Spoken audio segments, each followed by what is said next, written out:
Well, good morning and welcome. Thank you so much for joining us here today.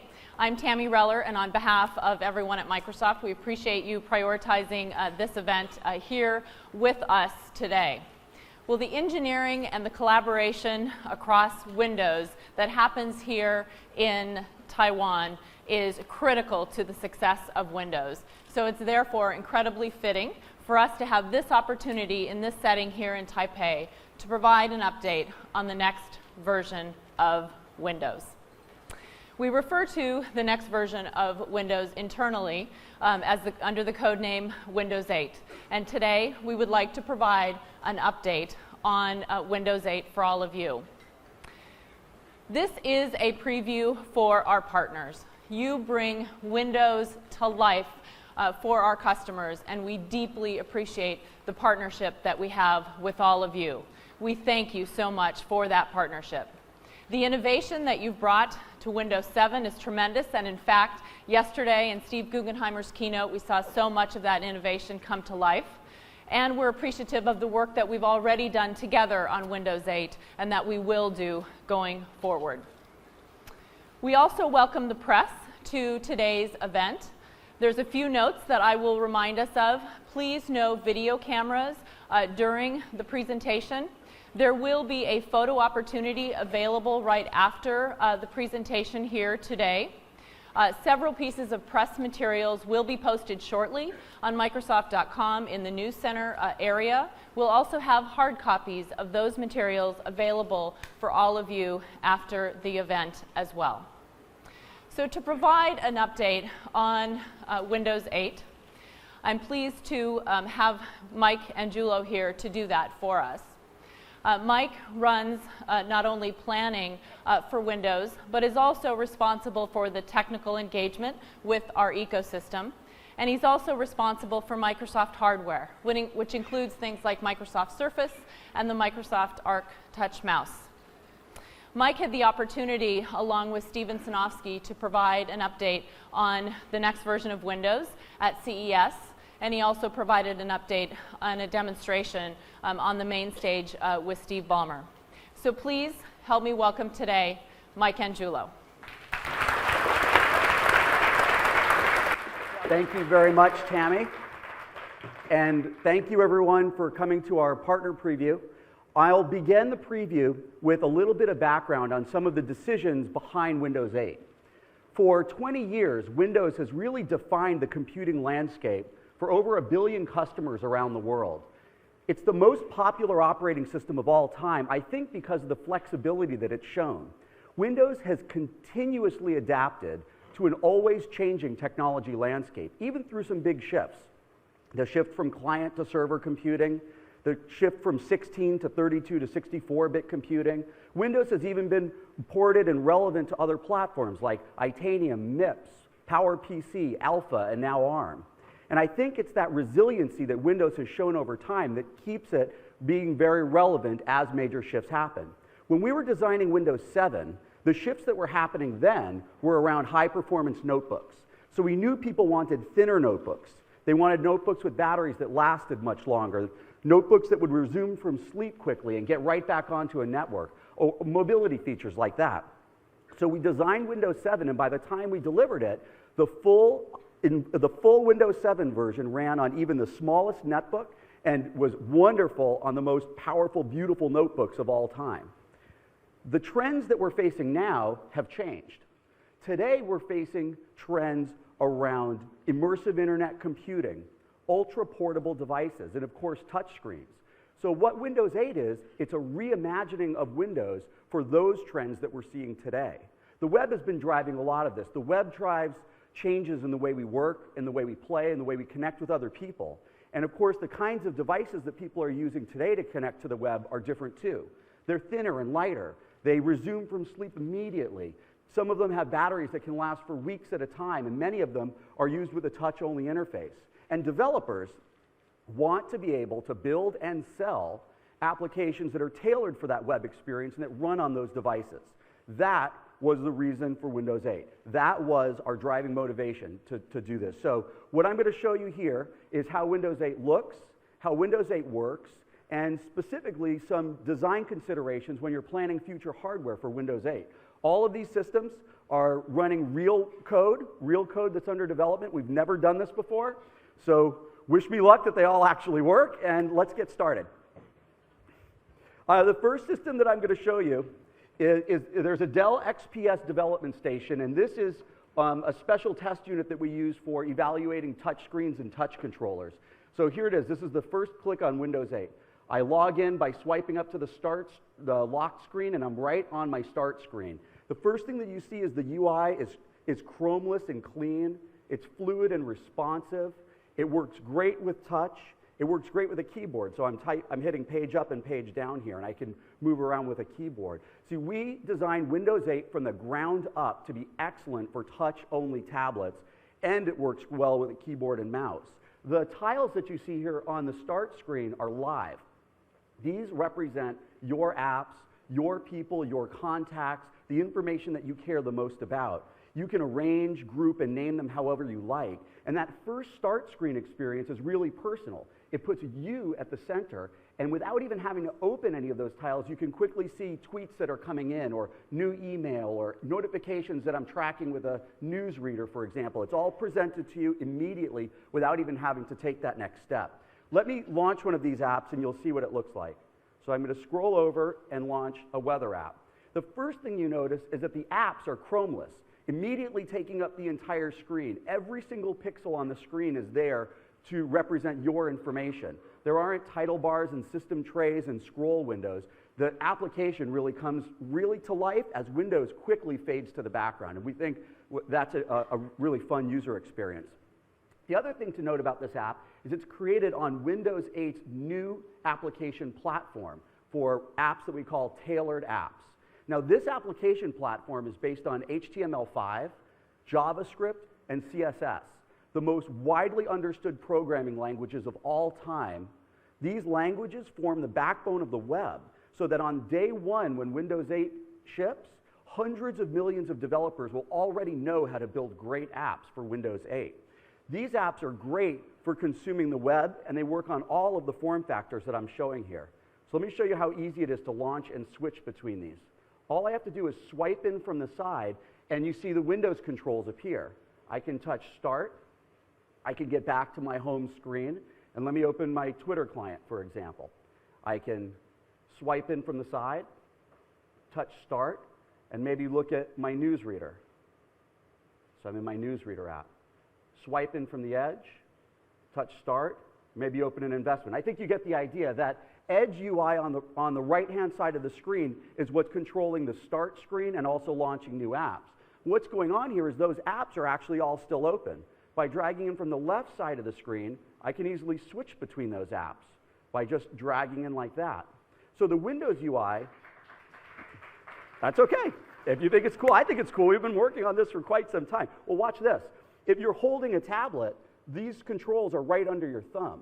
So it's right the way you would have a tablet. You can slide your finger, quickly get back to the home screen, and they're right underneath my thumbs. So that's the design for tablets. Here's how you actually control the apps themselves. So if I'm in my newsreader app and I swipe up from the bottom, I can get to the controls that control the app. So I've added a cool hunting feed to my newsreader. So what happens is Windows is working on the sides and the apps work from the top and bottom. But the neat thing is those controls are easy to get to and then quickly get out of your way so you enjoy that full screen experience. Now that full screen is a 16:9 widescreen, and we think that's a really good orientation for the screen because it's excellent for watching high definition video. So let me go back to Start and launch a video. This is a video of my favorite paragliding spot back in Issaquah, Washington.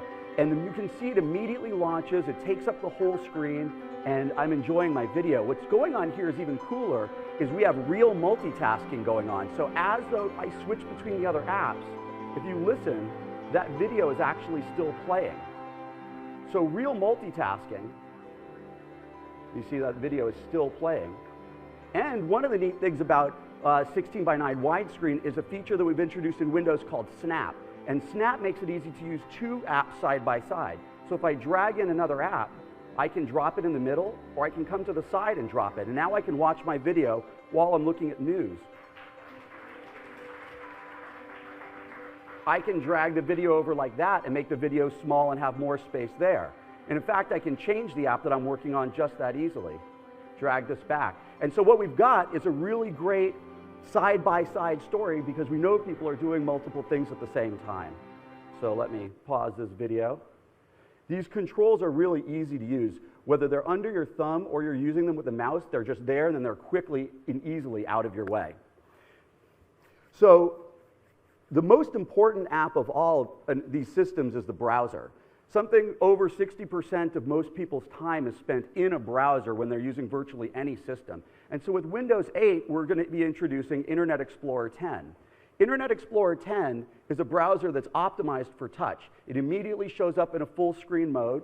And like before I showed you, I can drag in from the top and switch tabs. It's optimized for panning and zooming. You see if I come down here, I have a new keyboard, and I can type in a URL. In fact, we even have a new ergonomic keyboard that puts all of the keys right under my thumb so that I can thumb type easily while I'm holding a tablet. So we've done a lot of work to think about how can we make this better and more ergonomic and fast and fluid and really fun. That's the part of the UI. Internet Explorer 10 is the best hardware-accelerated browser out there. You can run hardware-accelerated Flash, ActiveX, do in-private browsing, several features that most other touch operating systems don't support. But here's the big surprise. All of that works, and this is really still your PC. You really have access to all of the files on your system. They're just one touch away. You don't have to give up the control to get the new experience. So in this case, I can see the pictures that are on my screen on a traditional desktop. You see how fast that switches? It's not a different mode. Launching this is like launching the start menu. It's just instant. That's just how quickly you can get to another app. And in fact, you have the same control over your files from within an app.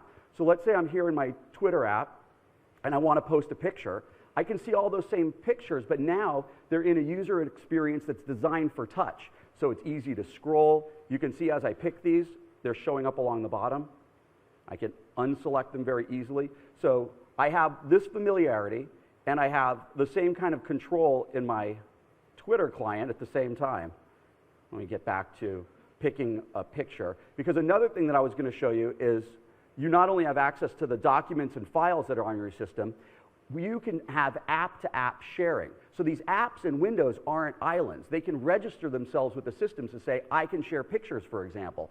So not only do I have the pictures that I have on my computer, this app, Photo Feeder, has registered itself to say, I can share pictures. So I'll go over here, I'll pick a picture of this cat, and right there I posted it to Twitter. No copying and pasting, no trying to save something to a desktop or a place in the sky.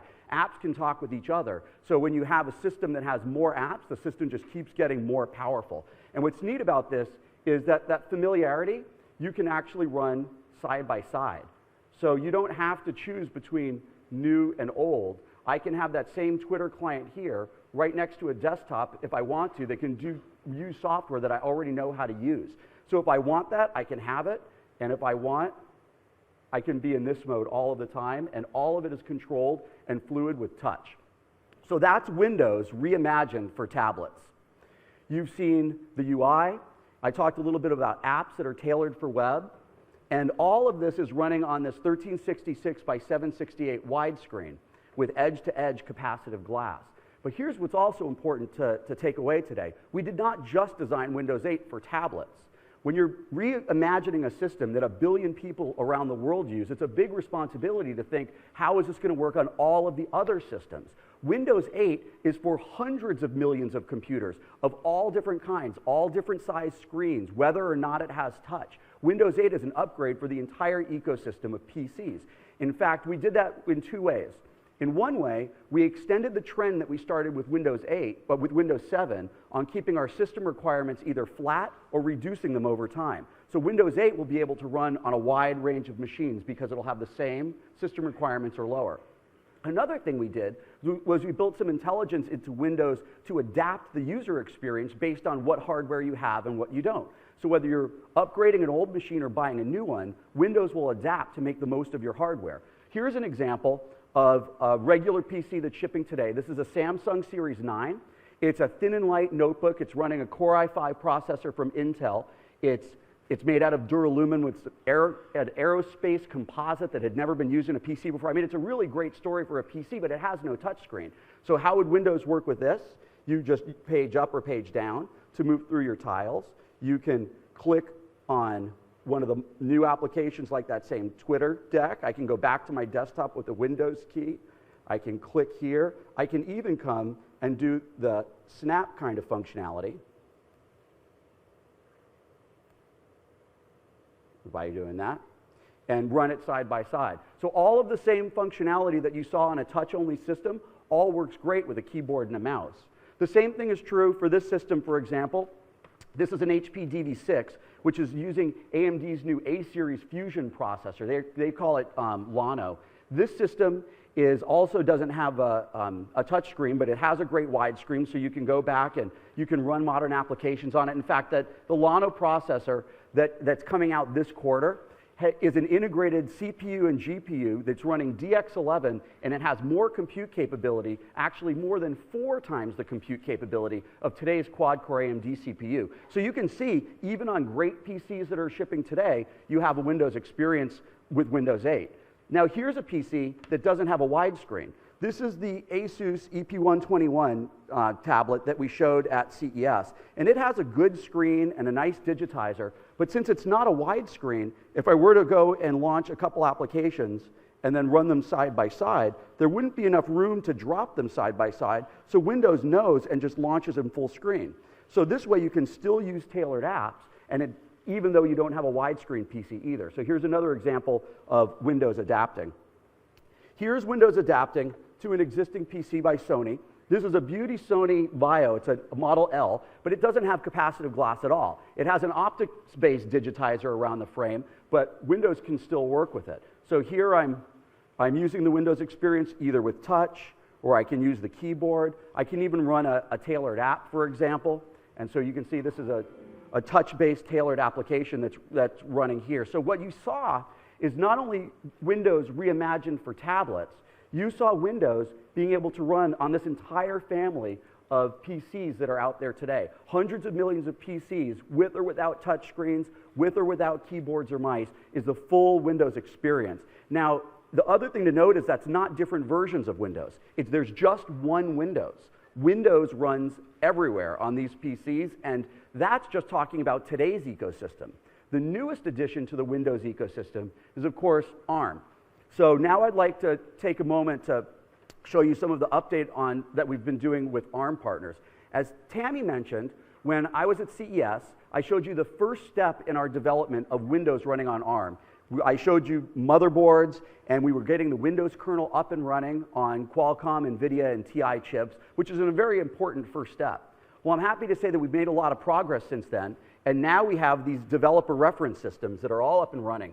These aren't the systems that you're going to buy. These are systems that are built for hardware and software developers. So they have, lots of extra ports, and they've got debug ports where hardware developers can figure out what's going on with different elements of the system. But what they do represent are integrated working PCs where more parts of the Windows system have been brought up and running. And this is made possible in part because of the innovation that's going on in the ARM ecosystem today. ARM SoCs in general, virtually all of the new ones support Windows system requirements. They all run at over 1 gigahertz. They all have hardware accelerated graphics. And actually some of them, to show you an extreme example of this integration, I've got this Qualcomm MSM 8660. This is a single CPU GPU combination that actually also has a 3G, 4G modem built into this package. So I'm looking down to see if you can see it. The entire system fits on if the system got any smaller, the logo wouldn't even fit on this chip. That's how small these things are getting. They're getting more powerful, they're getting more efficient, the cost is coming down, and they're enabling thinner, lighter form factors than ever. In fact, all of these PCs that I'm showing you here are not only capable of running the full Windows experience you just saw, they're also capable of a new mode called Always On, Always Connected. So the way you would expect from a smartphone today, these systems will be able to instantly wake, they'll be able to go on standby for a really long time with low power drain, get great battery life, but still stay syncing and connected all at the same time. So take this model, for example. This is about 13 millimeters thin thickness. It's an 11.6-inch screen. It's running the same Snapdragon processor I showed you at 1.2 gigahertz, and it's pretty responsive. I could touch, it has a hardware home button, so you can see how quickly it can switch between the start screen and the desktop. But we've done other hardware work, for example, USB. So the work we've done with USB on ARM is going to enable out a lot of peripherals that you already have today to just work. So I plugged in a USB stick, it recognized that same paraglider video, and you can see that it's instantly up and running. And this video is playing quickly. It's an H.264 high-definition video, but because we're using Microsoft Media Foundation, it offloads the video playback, audio, and transcoding to dedicated hardware so that the CPU can stay cool and the system can stay really responsive. I'll show you another example of some hardware support. All of these devices have a variety of sensors in them. So in this case, I've got a 720p camera. Is that good? This camera is just one of the examples of the sensors that we're getting working at the hardware level. There are other sensors in this: video, sound, location, movement, orientation, proximity. All of the sensor access is part of the new development platform. So developers using HTML and JavaScript will actually be able to write apps that take advantage of the sensor hardware. I'll talk a little bit more about that later. Here's a system from TI. TI worked with Quanta to produce this system. It's 12.6 millimeters thin. It's running a 4430 OMAP processor, which is a dual-core 1 gigahertz processor. It also has great performance, showing you the same video, instantly starting, playing, doesn't drop frames. It's really a good system. They're known for their DSP technology. They're known for great video playback. And in this case, I'm going to show just a simple USB working here too. In this case, I'm going to go to my desktop and I'm going to copy some files off a USB stick. And this is an important message. You don't have to give up the ability to have control over your PC just because it's ARM or just because it's a great tablet. So I just dragged and dropped and copied a couple, see if I can make the glare go away, files to my desktop from a USB stick. It works just like you would expect. Now, here are another couple examples. These are from our partners at NVIDIA. In this case, I have a clamshell design that doesn't have a touch screen at all. And what I want to show you here is that ARM isn't just for tablets.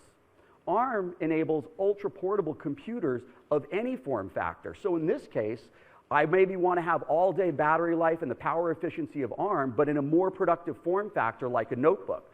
So it's really up to you what the next generation of PCs look like. You can build them in virtually any size and shape, all with the same experience, all being able to run new apps, all being able to have control of the Windows desktop. This system is running the new Kal-El quad-core processor from NVIDIA, the first quad-core ARM CPU out there. You see it printed, of course, as you would expect it. It's real word running on ARM. And it's one example of a different kind of form factor. So we can think broader. We can think about convertibles. We can think about notebooks. The same Kal-El processor is running in this system. This is one of the favorites with our software developers back in Redmond. This is called the Cardew system, and it's running the same quad-core Kal-El. And when I play the video on this one of the things that you'll see is next to it I have open the task manager. And you might notice all 4 cores start, but none of the cores pegged. None of the cores pegged when launching and decoding high-definition video. And in fact, the usage of those cores drops down quickly because, again, we're using Microsoft Media Foundation to offload the hard work of decoding high-definition graphics. And so that's really an important element here. The same kind of offloading is at work with Internet Explorer. So I'll launch Internet Explorer, and this is one of the IE test drive sites. So this is hardware-accelerated HTML5 running on ARM. And this is really going to be an important part of the overall system because hardware-accelerated HTML is at the basis of the Windows 8 developer platform. So if I go to launch one of those modern applications like Piano, this is actually based on HTML5. And you saw this app playing actually over here. One of the things to realize is these are the same app. This is running on x86. This one, I actually have a little microphone here so you can hear it, is running on ARM. It's the same app, completely cross-platform, based on the new Windows 8 application developer model. So that's just at the beginning. we're not done yet. What you've seen today is just Windows running on all of these systems, from tablets to notebooks and all-in-ones to clamshells and other designs and apps that are running cross-platform. But one of the things we have to think about is the way we work together as partners. So for Windows 8 systems to be the best ever, we're taking a new approach to how we work with our partners in the ecosystem. We have committed to closer engineering relationships with OEMs and our silicon partners for these new systems. So we're going to start earlier in development. There's still a lot of room for this program to expand as we continue to develop, and we're not sure how we're taking it to market, but from day one, we've started engineering these systems with a much closer degree of hardware-software integration than ever. And that integration starts with manufacturing and continues all the way through final system configuration. I have a few areas to talk about briefly of how we're collaborating with the industry today. We've already started engaging partners on OEM Activation 3.0. This is digital product key technology that's going to streamline the configuration and development process for building PCs. For end users, what it means is seamless activation experience, and for partners, it's going to streamline supply chain operations when we're building PCs together. UEFI, this is another important area to talk to. It's a major shift. It's a very important direction for all PCs. It's required here on ARM, and it's going to be required on any PC that addresses a drive, for example, that's bigger than 2.2 terabytes. But it's got some real benefits as well. More secure boot, a boot sequence that doesn't have a lot of screens that flash.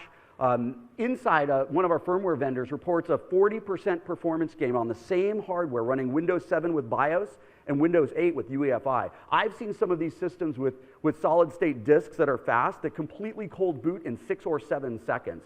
So our UEFI engagement is another important one.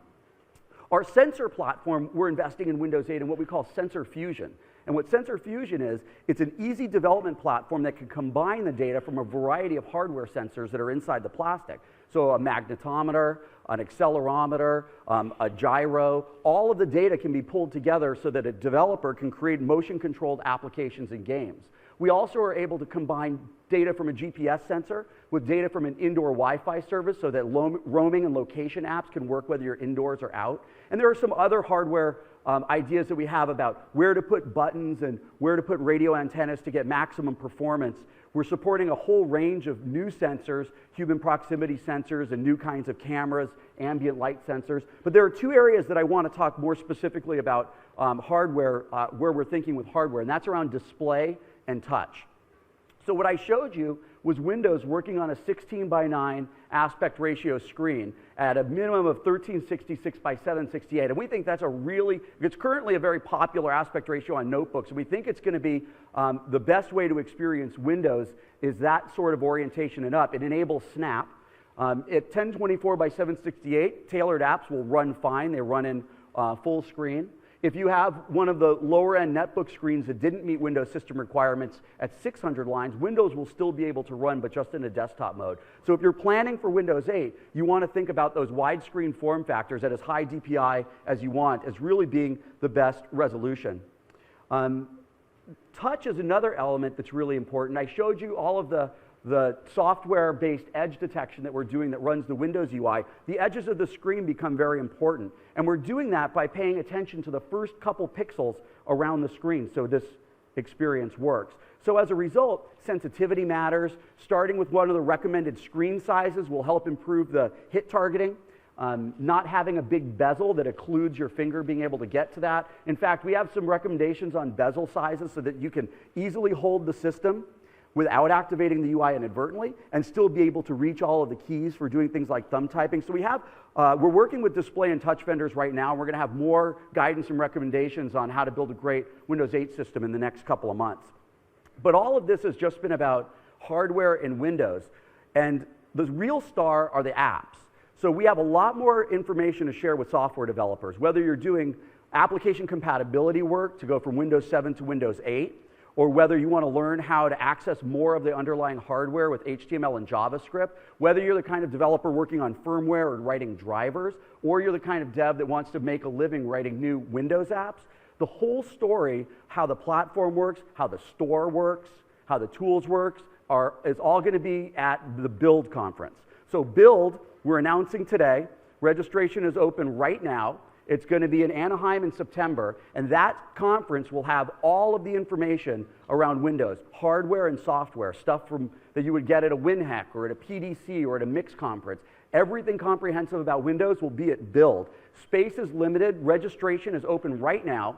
I think you'll like to be there, and I hope to see you in Anaheim in September. And so with that, I just want to thank you for coming.